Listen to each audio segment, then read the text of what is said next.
Hello and welcome to our little art studio. I hope you have your supplies with you, your paints, some watercolor paints, or crayola markers, a Sharpie, or a permanent pen that won't smear. Very important, straw, jar of water. We're going to need some water and some paintbrushes. And for your paper, you can, I think I said paper towels, but if not, definitely paper towels. And for paper, you can use Bristol paper, which looks like this in a pack, and or watercolor paper if you're using paints. The Bristol paper is a lot like cardstock, heavy cardstock. You just want it to be smooth. Okay, so what we're going to make today are these things that I like to call worry bugs, and they really are basically color blobs that we release out of our tummies and our thoughts and put them on paper.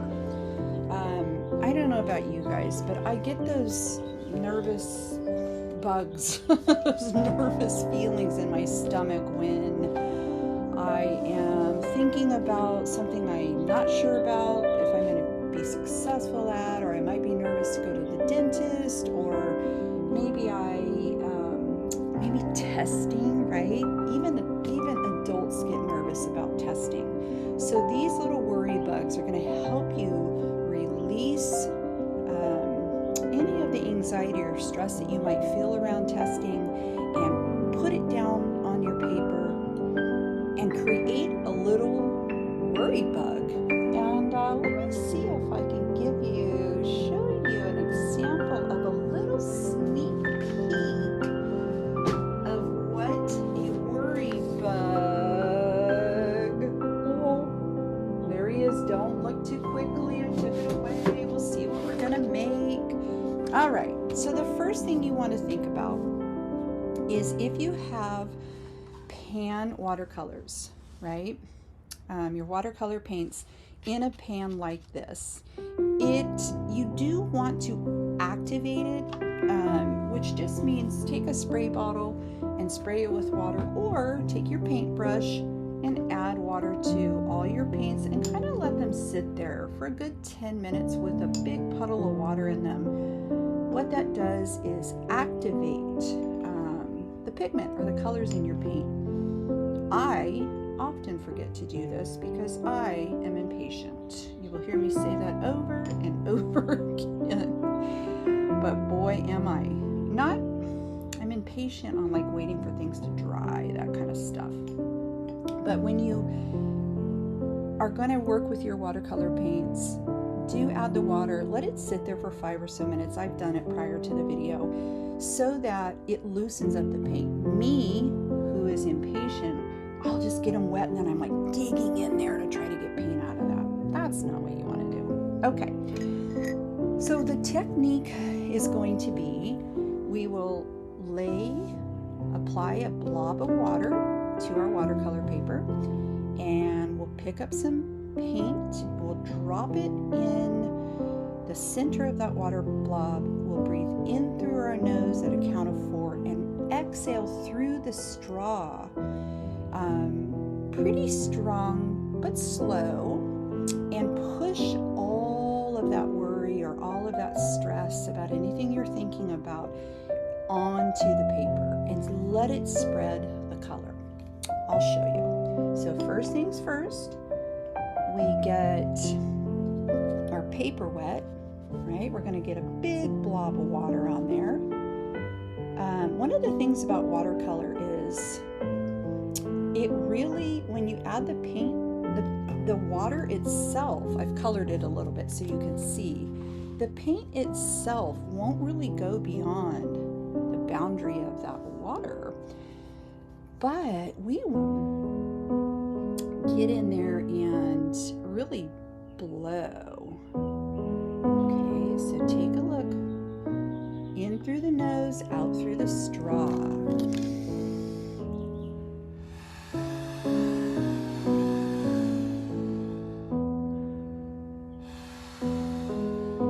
We're going to add some more. Get all that worry and all that stress. Add a little bit more. A little bit more color wherever you want. The nice thing about worry bugs, they don't look like anything. Just color blobs. In through the nose, out through the straw.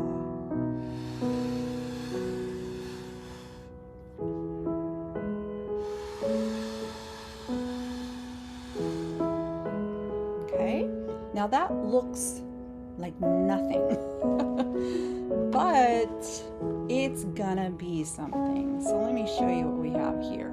So it's got these nice long tendrils, if you will, kind of, here, I'll push it up a little bit more, kind of like these legs or antenna. We're going to do a couple more colors. I like to do a few of them, and then I will show you the technique when you use your crayola. Okay, so first step, get a color blob. It's okay if our colors run into one another, right? I'm going to do a little bit smaller one. This time I think I might choose, I do use a stiffer brush, but I could use the same brush that I'm applying water to pick up paint, no problem. Tap your paper in through your nose and out through the straw.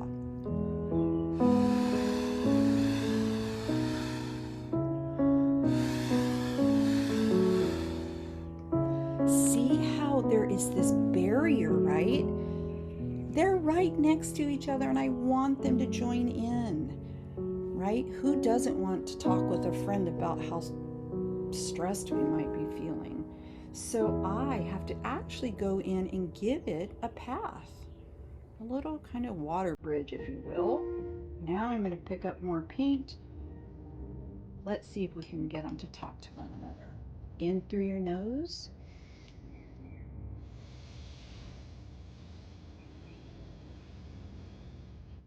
There we go. Now we kind of don't have to worry by ourselves anymore.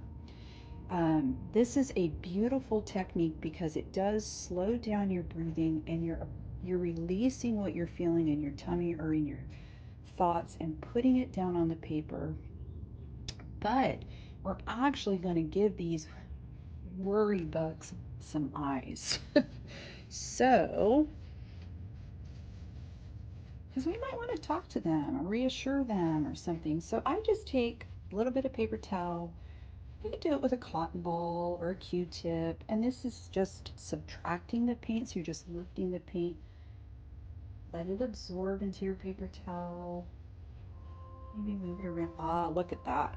You could also let it dry. Again, I'm not patient, so I'm absorbing. You could let it dry and put white stickers on there if you wanted to. Those are going to become our eyes. I kind of feel like I can already see where a mouth is forming. Your worry bugs really take on the shapes that you see. Kind of like when we look up in a beautiful cloudy day and we're like, oh my gosh, I see a dog, or I see a unicorn, or there's a car up there, or something like that. Okay. Now, if it were me, because I'm going to want to wait for them to dry, but take a blow dryer and dry it farther away because that blow dryer will blow that paint too, but that's okay, right? We don't care where it goes. It's a release. But I did some ahead of time to show you what they look like dry. First, before I share that with you, I want to make sure that when you remove your paper, do know that paint can run off, so you want to protect your surface. But I'm going to set this aside carefully and show you the technique with Crayola. Okay, so this is the Bristol paper. Okay, not a lot of people have heard of this. It's smooth, it works beautiful for markers and some wet mediums. Wet meaning something that smears and runs and that kind of thing. But like I said, white cardstock works well. What doesn't work great is the printer paper because it isn't thick enough and it won't hold the moisture. So the difference when we're using Crayola markers is that this technique, you apply the color of the pen and then you add the water and blow.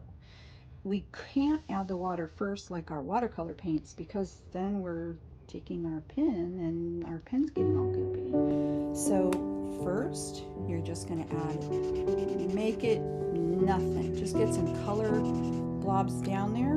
Get in there, get your water. Kind of want to do it a little quick. There we go. And look at it activated, just like watercolor. You can put the water around it to give it somewhere to go. And let's do the same. In through the nose, out through the mouth.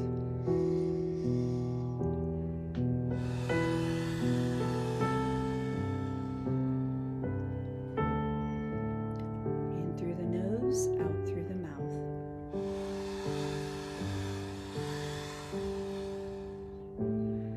All right, let's do another one. Let's do one.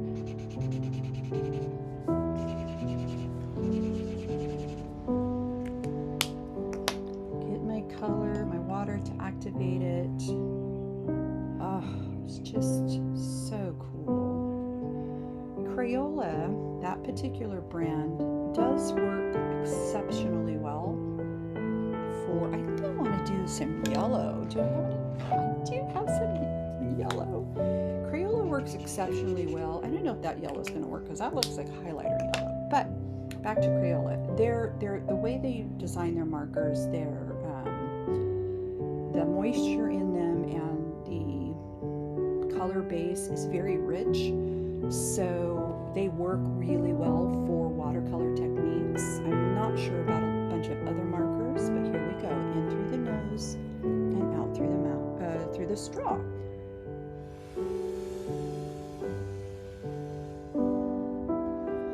Excellent. Okay.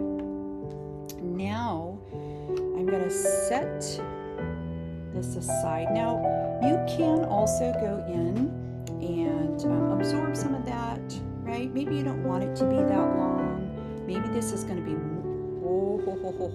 I'm telling you, you guys, each time I do these, I see a fish eye, a fish fin, big crazy shark. Maybe I'll make it into a shark. I love sharks. By the way, I'm sure you've noticed I have some band-aids. We have a shark, and by shark I mean a puppy, and those are all covered from his little nips, but we do call him jaws. So I think I'll make this a worry bug / shark. Okay, we're going to pretend like these have dried. Let me show you what some of them look like dried. We're going to set that aside for the next step. Okay, so after they've dried, so this is my watercolor and this is my marker. Okay, sometimes the marker is a bit more vibrant than the watercolor, but you can get it pretty deep if you want to. You're saying, Miss Kimberly, okay, that doesn't look like much of anything. Well, that's where your Sharpie comes in. And that's where you're looking at what you've released from your thoughts in your stomach. And now you're going to give it some shape. You just go in and outline around whatever frame that your color has. Remember, it's not going to look like anything, and you will never be able to create an identical worry bug from one to the other, which is kind of cool, right? Because yours, mine, everyone's will look different. Now, I see, because I intended for these to be two big eyes, but I kind of want to make its eyes a silly shape, and maybe Oh, maybe they're big and open and wide, right?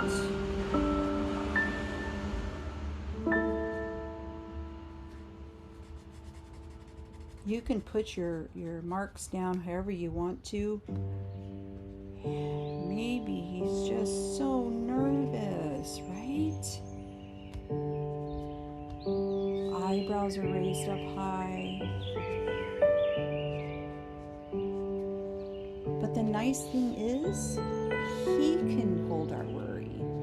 Or this little creature can,